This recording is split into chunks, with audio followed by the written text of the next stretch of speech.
Hello my dear students, कैसे हैं आप सब। स्वागत है आप सबका एक बार कंपटीशन गुरु चैनल के ऊपर। क्या आप लोग यूजीसी नेट की प्रिपरेशन कर रहे हैं और आप लोग चाहते हैं कि पहले ही अटेम्प्ट में आपका ये एग्जाम क्लियर हो, तो this is the right platform. आज की इस क्लास के अंदर आपका जो जनरल पेपर 1 है, यानी कि पेपर नंबर 1 जनरल पेपर, उसके बारे में डिस्कशन करेंगे और आज की क्लास में बहुत ज़्यादा डिटेल में समझेंगे और जानेंगे कि भाई इस पेपर के अंदर बेसिकली आता क्या है, क्या यूजीसी आपसे डिमांड करता है और क्या बेसिकली पेपर पैटर्न रहता है, उसके बारे में जानेंगे। यह हमारी इंट्रोडक्टरी क्लास होगी, जिस क्लास के अंदर हम सब्जेक्ट के बारे में जानेंगे कि भाई इसके अंदर कौन कौन से सब्जेक्ट आते हैं और सब्जेक्ट की वेटेज किस तरह से रहती है, क्या यहाँ पर नेगेटिव मार्किंग देखने के लिए मिलती है। हमारे बहुत सारे क्वेश्चंस हैं, उन सारे क्वेश्चंस के आंसर्स 1 बाय 1 करेंगे कि भाई नेट का एग्जाम है क्या, भाई किसके लिए ये एग्जाम क्लियर करना अनिवार्य है, और दूसरी बात यहाँ पर जानेंगे कि भाई इस एग्जाम का बेसिकली पैटर्न क्या है। बहुत ज़्यादा डिटेल में इसके बारे में डिस्कशन करेंगे। तो आइए स्टार्ट करते हैं। स्टार्टिंग करेंगे बेटा आपकी सिलेबस के साथ, जो कि अगर मैं आपकी पेपर की बात करूं तो बेटा एनटीए नेट की अगर मैं बात करता हूं तो एनटीए नेट का एग्जाम आप लोगों को क्लियर करना कहीं ना कहीं इसलिए जरूरी है क्योंकि भाई अगर आप भविष्य में कहीं ना कहीं असिस्टेंट प्रोफेसर के रूप में अगर अपने आप को देखते हैं तो आपको इस एग्जाम को क्लियर करना अनिवार्य है, जरूरी है। तो समझेंगे और जानेंगे बहुत ज़्यादा डिटेल में कि भाई इस पेपर के अंदर बेसिकली आता क्या है, कितनी यूनिट्स इस एग्ज़ाम के अंदर देखने के लिए मिलती है, वो सब बहुत ज़्यादा डिटेल में हम लोगों ने समझना है। तो आइए स्टार्ट करते हैं। सबसे पहले मैं आप लोगों से बताऊं कि यहाँ पर पेपर 1 की अगर मैं बात करता हूँ तो पेपर 1 के अंदर बेटा जनरली देखा जाता है तो बेटा 50 क्वेश्चन आप लोगों को देखने के लिए मिलते हैं। 50 क्वेश्चन आपके यूनिट 1 के अंदर आते हैं और वो 50 के 50 क्वेश्चंस आपके 10 यूनिट से आते हैं बेटा। 10 यूनिट से आपके 50 क्वेश्चन देखने के लिए मिलते हैं। और अगर इसके बेसिस पर मैं एवरेज बात करूं तो बेटा हर एक यूनिट की वेटेज 5 क्वेश्चंस की है। कितने क्वेश्चंस की है? 5 क्वेश्चंस की है। अगर मैं मार्क्स की बात करूं तो बेटा क्योंकि 50 क्वेश्चन है और एक क्वेश्चन की वेटेज बेटा 2 मार्क्स की है, तो कहीं ना कहीं पूरा का पूरा पेपर 100 मार्क्स का आपका आता है बेटा। 100 मार्क्स आपका पेपर 1 आता है और सबसे ज्यादा जो चांसेस आपके जेआरएफ क्लियर करवाने के या फिर नेट क्लियर करवाने के बनते हैं वो पेपर 1 के बेसिस पर ही बनते हैं। तो आइए समझेंगे पूरी के पूरी 10 यूनिट्स को और बहुत ज्यादा डिटेल में जानेंगे इन 10 की 10 यूनिट्स को कि भाई इन 10 यूनिट्स की वेटेज क्या है और किस तरह से मैं इस एग्जाम को टैकल कर सकता हूं या कर सकती हूं। क्योंकि अगर इस एग्जाम में अगर आप सफलता चाहते हैं तो कहीं ना कहीं सबसे इंपॉर्टेंट रोल आपके जीवन में जो प्ले करेगा वो पेपर नंबर 1 है। क्योंकि जितने ज्यादा मार्क्स आप पेपर नंबर 1 में स्कोर करेंगे उतने ज्यादा चांसेस आपके जेआरएफ क्लियर करने के हो जाएंगे, क्योंकि उतने ही चांसेस आपको पेपर 2 के अंदर कम क्वेश्चंस अगर मान लो आपके सही होते हैं जो कि आपका बेसिकली सब्जेक्ट रिलेटेड रहता है। जैसे कि अगर मैं बात करूं बेटा, अगर मैं कॉमर्स की बात करूं, अगर मुझे कॉमर्स में जेआरएफ क्लियर करना है तो कॉमर्स के अंदर आपको 100 क्वेश्चन देखने के लिए मिलेंगे और सारा का सारा सिलेबस आपका कॉमर्स ओरिएंटेड रहेगा। अगर मैं ये सुनिश्चित करना चाहता हूं कि जेआरएफ मेरा कॉमर्स के अंदर आए तो बेटा कहीं ना कहीं पेपर 1 की वेटेज बहुत ज्यादा रहेगी। तो मैं आज की इस क्लास के अंदर आपको बताऊंगा कि कौन सी यूनिट है जो शॉर्ट आपकी डेफिनेटली सही होगी, जहां से क्वेश्चन आप डेफिनेटली सही कर पाएंगे।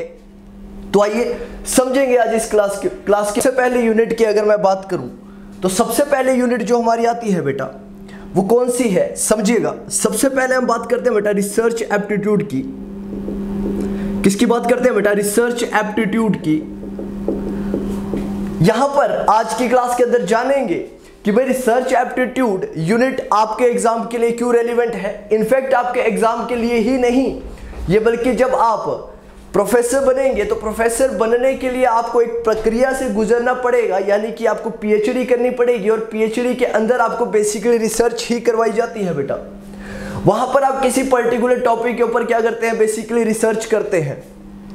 तो रिसर्च एप्टीट्यूड की इंपॉर्टेंस क्या है और इसके अंदर बेसिकली क्वेश्चंस की अगर मैं बात करूं बेटा तो 5 क्वेश्चन आपके इसके अंदर आते हैं और अगर मैं, क्योंकि आपको पहले ही मैं ऑलरेडी बता चुका हूं कि भाई एक क्वेश्चन की वेटेज 2 मार्क्स की है, तो अगर मैं मार्क्स की बात करूं तो टोटल कितने मार्क्स की ये यूनिट हो जाती है आपकी बेटा, 10 मार्क्स की ये यूनिट हो जाती है।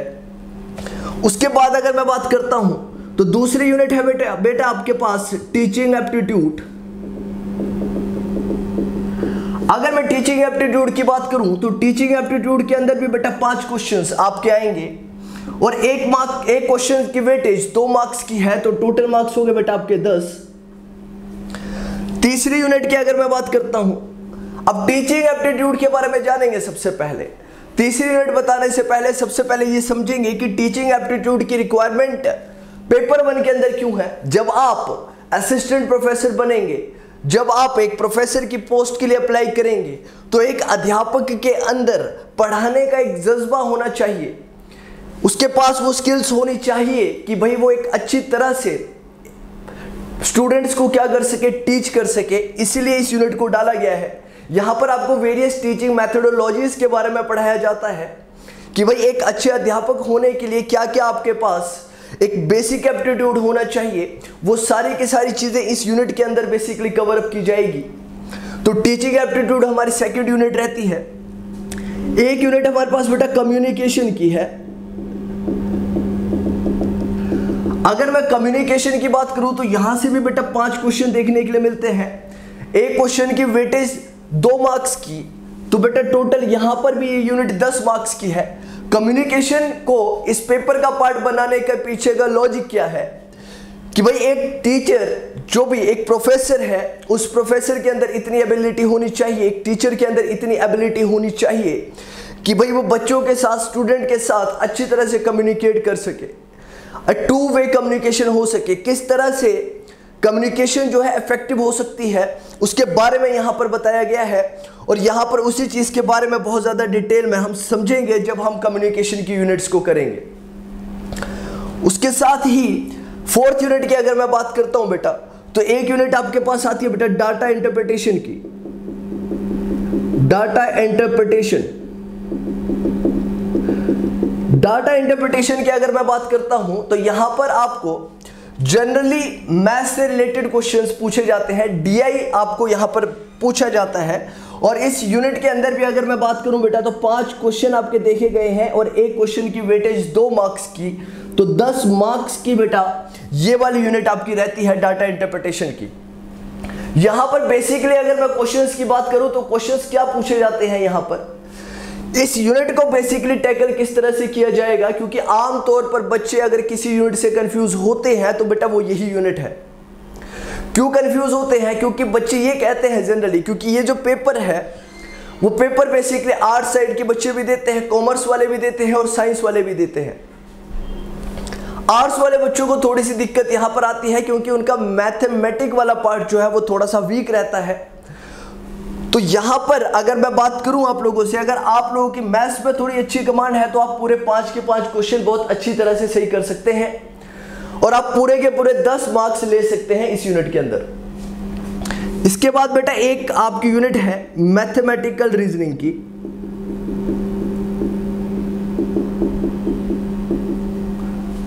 मैथमेटिकल रीजनिंग, मैथमेटिकल रीजनिंग के अंदर भी आपके बेटा 5 क्वेश्चन आएंगे। एक क्वेश्चन की वेटेज 2 मार्क्स की, टोटल हो गया बेटा 10 मार्क। 10 मार्क्स की वेटेज इस यूनिट की है। और अगर इस यूनिट को आपने बहुत अच्छा करना है, इनफैक्ट इस यूनिट को और एक 3rd यूनिट है बेटा लॉजिकल रीजनिंग।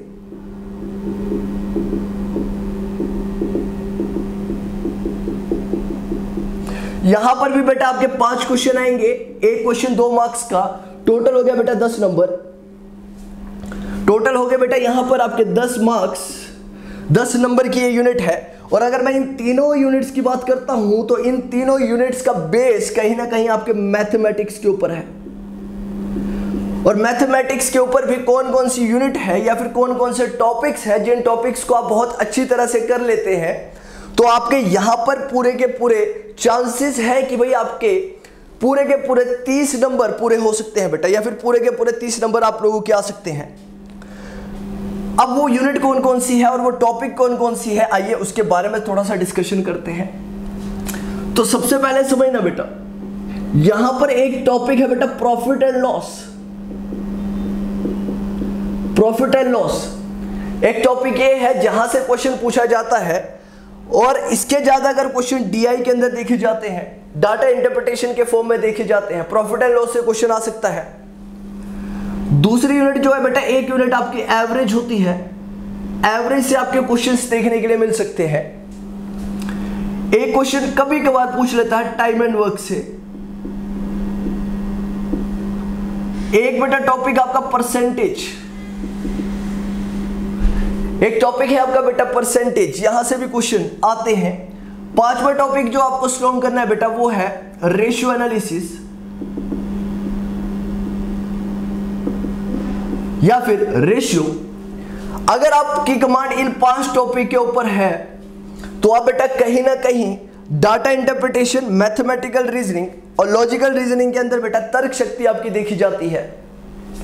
तो इन तीनों टॉपिक्स में आपके चांसेस स्कोर करने के मार्क्स बहुत ज्यादा बढ़ जाते हैं। अगर आप इन 5 टॉपिक के ऊपर कमांड करते हैं, अगर आप इन 5 टॉपिक्स के ऊपर वर्क करते हैं, तो आप इन तीनों टॉपिक, तीनों यूनिट्स को बहुत अच्छी तरह से कवर कर सकते हैं। और इन तीनों यूनिट्स का बहुत अच्छी तरह से कवर करने का मतलब है कि यहां पर आप पूरे के पूरे 30 मार्क्स ले सकते हैं। ठीक, क्या इस टॉपिक्स को, क्या इन टॉपिक्स को हम लोग 1 से 1.5 महीने या 2 महीने की प्रिपरेशन में कंप्लीट कर सकते हैं? बिल्कुल।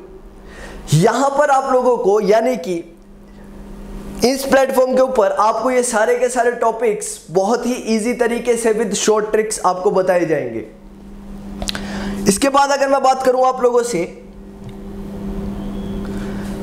6 यूनिट्स के बारे में हम लोग डिस्कस कर चुके हैं। Research aptitude, teaching aptitude, communication, data interpretation, mathematical reasoning, logical reasoning. Then we have 1 unit which is known as comprehension.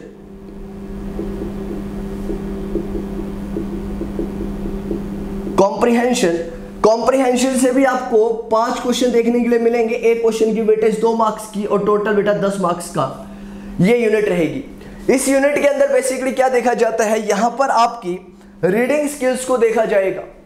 क्या देखा जाएगा? रीडिंग स्किल्स को। इस यूनिट के अंदर आपको एक अनसीन पैसेज दिया जाएगा और उस अनसीन पैसेज से 5 क्वेश्चन आपसे पूछे जाएंगे और आपको उस अनसीन पैसेज को बहुत अच्छी तरह से इंटरप्रिटेट करके उन 5 क्वेश्चंस का आंसर्स करने हैं।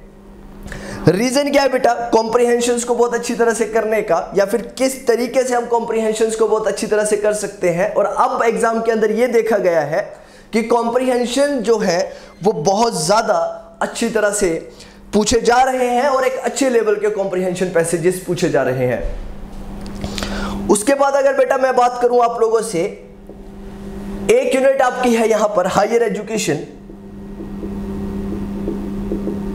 हायर एजुकेशन, यहां से भी आपके बेटा 5 क्वेश्चंस आते हैं। एक क्वेश्चन की वेटेज 2 मार्क्स की और टोटल बेटा 10 नंबर, 10 मार्क्स की आपकी ये यूनिट है। तो टोटल अभी तक मैं आपको 8 यूनिट बता चुका हूं बेटा। कौन कौन से बेटा? Research aptitude, teaching aptitude, communication, data interpretation, mathematical reasoning, logical reasoning, comprehension, higher education. उसके बाद बेटा अगर मैं बात करूं 2 यूनिट्स और हैं हमारे पास। वो 2 यूनिट कौन कौन सी है आइए समझिएगा, और मार्क्स भी जानेंगे उन यूनिट्स के कि भाई कितने मार्क्स की यूनिट है, और समझेंगे उन 2 यूनिट्स के बारे में भी। तो अगर मैं 9th यूनिट की बात करता हूं बेटा, और फिर एक हमारे पास 10th यूनिट है। हायर एजुकेशन में आप लोगों को बता चुका हूं, कॉम्प्रिहेंशन में बता चुका हूं। एक है हमारे पास बेटा ICT, information communication and technology.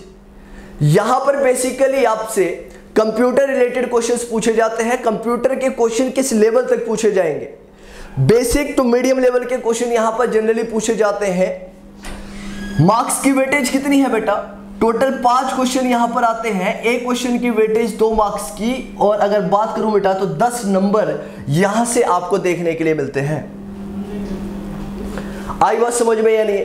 यहां पर समझिएगा आईसीटी की रिक्वायरमेंट पेपर 1 में क्यों है, आईसीटी की रिक्वायरमेंट नेट के पेपर में क्यों है, ये टॉपिक बेसिकली पढ़ाया क्यों जाता है, यहां पर समझना मेरी बात को ध्यान से। भाई आजकल का जो ये टाइम है, ये टाइम कहीं ना कहीं डिजिटलाइज टाइम है। तो यहाँ पर एक टीचर के पास कंप्यूटर रिलेटेड इतना नॉलेज होना चाहिए कि भाई फ्यूचर में वो अपने बच्चों को ऑनलाइन बेसिस पर या फिर ऑनलाइन प्लेटफॉर्म के थ्रू भी पढ़ा सके। तो उसके लिए उसको कहीं ना कहीं कंप्यूटर के बेसिक्स का, फंडामेंटल्स का नॉलेज होना चाहिए। इसीलिए इस यूनिट को यहां पर डाला गया है और यहां से 5 क्वेश्चंस आप लोगों के आएंगे। एक क्वेश्चन की वेटेज 2 मार्क्स की और बेटा टोटल 10 मार्क्स का ये पूरी की पूरी यूनिट रहने वाली है। लास्ट यूनिट अगर मैं बात करता हूं बेटा तो वो है हमारी पीपल, प्लेसेस एंड एनवायरनमेंट।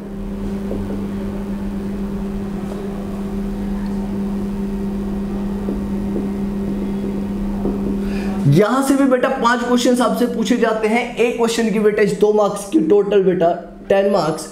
और अगर मैं टोटलिटी की बात करूं और अगर मैं टोटल बात करूं तो बेटा ये यूनिट कितने हो जाते हैं आपके 10 यूनिट 100 मार्क्स के। 100 मार्क्स के कैसे बेटा, 5 × 10 50 क्वेश्चंस। एक क्वेश्चन की वेटेज 2 मार्क्स की और बेटा पूरी यूनिट कितनी हो गई बेटा 100 मार्क्स की। अब मैं यहां पर आप लोगों से डिस्कस करता हूं पीपल, प्लेसेस एंड एनवायरनमेंट के अंदर। यहां पर बेसिकली आपके क्वेश्चंस कहां से आते हैं, यहां पर जो आपके लेवल ऑफ क्वेश्चंस रहते हैं, कुछ क्वेश्चंस आपसे पॉलिटी से भी पूछ ले जाते हैं, कुछ क्वेश्चंस करंट अफेयर से पूछे जाते हैं, कुछ क्वेश्चंस एनवायरनमेंट वाली सेक्शन से पूछे जाते हैं। एनवायरनमेंट के अंदर basically water pollution, air pollution, soil pollution, इनसे क्वेश्चंस देखे गए हैं और रिपीटेटिव क्वेश्चंस यहां पर करवाए जाते हैं और बताए जाते हैं कि भाई यहां से क्वेश्चंस किन किन जगह से आपके आने वाले हैं। अब अगर आपको इस टॉपिक को और इन टॉपिक्स में, अब सर मैं आपको बताऊंगा कि भाई इन टॉपिक्स में अगर आपको ग्रास्प करना है कि भाई किस तरह से हम लोग ये एश्योर करें कि भाई अगर आप ये मान के चलना कि अगर आप जेआरएफ की प्रिपरेशन कर रहे हैं तो जेआरएफ लेने के लिए आपको इस यूनिट्स के अंदर मोर देन 35 क्वेश्चंस का ठीक करना अनिवार्य है। भाई आपको किसी भी हालत में 70 मार्क्स से ऊपर लेके आने हैं इस यूनिट्स के अंदर, तभी आप जेआरएफ के बहुत ज्यादा करीब होंगे।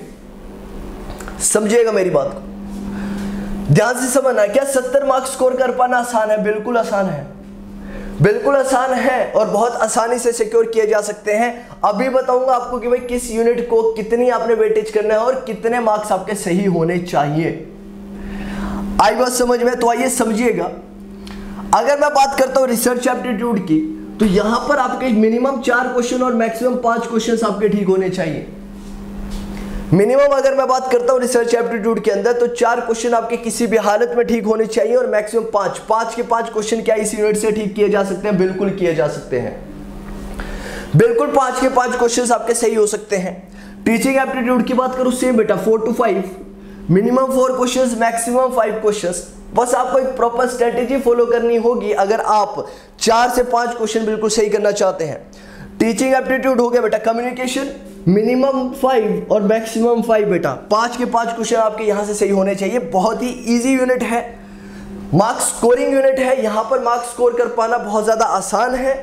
इसलिए बेटा मिनिमम भी 5 और मैक्सिमम भी 5 क्वेश्चंस आपके सही होने चाहिए। डाटा इंटरप्रिटेशन, जिनकी मैथमेटिक्स वीक है, राइट, जिनकी मैथमेटिक्स वीक है उनको भी यहां पर मिनिमम 4 क्वेश्चन सही करने हैं और मैक्सिमम 5। और यहां पर हम लोग टारगेट लेके चलते हैं भाई 5 के 5 क्वेश्चन हमारे सही होने चाहिए। तो किस तरह से सही होंगे भाई? जो 5 टॉपिक मैंने आपके साथ डिस्कस करे वो 5 के 5 टॉपिक आपके किसी भी हालत में बेटा क्लियर, आपके उनके सारे के सारे डाउट्स आपके क्लियर होने चाहिए उससे रिलेटेड। और अगर आपके उन 5 टॉपिक के ऊपर कमांड है तो आप डाटा इंटरप्रिटेशन के अंदर 5 के 5 क्वेश्चन सही कर सकते हैं। और उसके बाद आपको क्या करना है, रिपीटेटिव क्वेश्चंस की प्रैक्टिस करनी है और वो प्रैक्टिस आपको करवाई जाएगी। भाई अगर आपके डाटा इंटरप्रिटेशन में आ रहे हैं तो मैथमेटिकल के अंदर भी आपके 4 से 5 क्वेश्चन सही होने चाहिए, लॉजिकल के अंदर भी आपके 4 से 5 क्वेश्चन सही होने चाहिए। Minimum 4 maximum 5, comprehension minimum 5 maximum 5। यहां पर आपका एक भी क्वेश्चन गलत नहीं होना चाहिए, क्योंकि जो यूनिट बाकी जो बच्चे बाकी यूनिट्स को समझना मेरी बात को बेटा, अगर आप इन यूनिट्स के अंदर अगर अपने मार्क्स खो देते हैं तो आपके चांसेस ऑफ सिलेक्शन कहीं ना कहीं कम हो जाते हैं। क्यों? क्योंकि ये स्कोरिंग यूनिट्स है और यहां पर बाकी बच्चे कहीं ना कहीं फुल मार्क्स स्कोर कर रहे होंगे। और अगर आपको इन यूनिट्स में अच्छा परफॉर्म करना है और आपको एग्जाम क्लियर करना है तो आप वहां पर बिल्कुल भी स्कोप नहीं छोड़ सकते हैं जहां पर बाकी स्कोप ना छोड़े। भाई अगर आप इन यूनिट्स में ही गलती कर देंगे, अगर जैसे कि आपने कॉम्प्रिहेंशन के अंदर ही क्वेश्चंस को गलत कर दिया, तो आपके चांसेस ऑफ सिलेक्शन बाकियों के मुकाबले कम हो जाएंगे बेटा।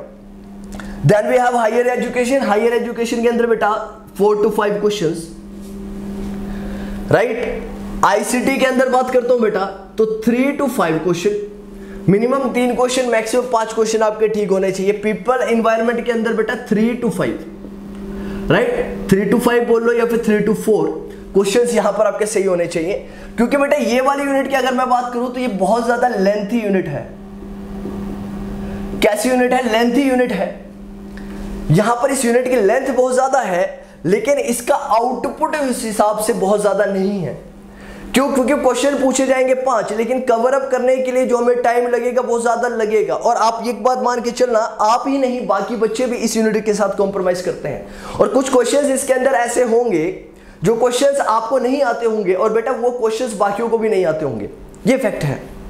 आइए, तो अगर मैं मिनिमम क्वेश्चंस की बात करूं और मैक्सिमम क्वेश्चंस की बात करूं, कितने आपके क्वेश्चंस हो जाते हैं बेटा? देखिएगा 4, 4, 8, 13 और बेटा 17, कितने हो गए बेटा? 21, 21 और 4 25, ये कितने हो गए बेटा? 30, 34 और कितने हो गए बेटा? 37 और ये हो गए बेटा आपके 40, राइट। मिनिमम क्वेश्चन कितने सही हो गए बेटा? आपके 40, और मैक्सिमम क्वेश्चंस कितने आपके सही हो गए बेटा?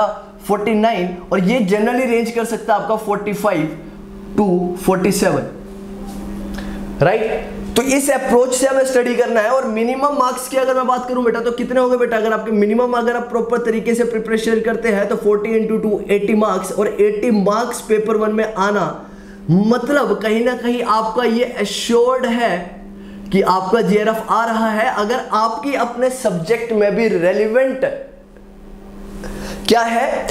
प्रिपरेशन है। आपने अपने पेपर के अंदर, जो आपका पेपर 2 रहेगा, उसके अंदर भी अगर आपने रेलिवेंट प्रिपरेशन कर रखी है तो आपका सिलेक्शन होना कहीं ना कहीं सुनिश्चित है बेटा। बोलिएगा बेटा। आपको ये सारी चीजें इसलिए बता पा रहा हूं क्योंकि खुद 2 बार ये एग्जाम क्लियर कर चुका हूं बेटा, इसीलिए आपके सामने ये चीजें रख रहा हूं बेटा। और अगर आप इस कोर्स के बारे में बहुत ज्यादा डिटेल में जानना चाहते हैं और ज्यादा डिटेल में इसके बारे में समझना चाहते हैं तो बेटा जो दिए गए नंबर्स के ऊपर आप कांटेक्ट कर सकते हैं, और ज़्यादा डिटेल में आप चीज़ों को समझ सकते हैं कि किस तरह से आपकी क्लासेस रहेंगी और क्या क्या चीज़ें इस पेपर के अंदर बेसिकली देखने के लिए मिलती हैं। तो मिलते हैं आप लोगों से अगली क्लास में नई वीडियो के साथ और किसी एक टॉपिक के साथ। तब तक के लिए take care and God bless you all.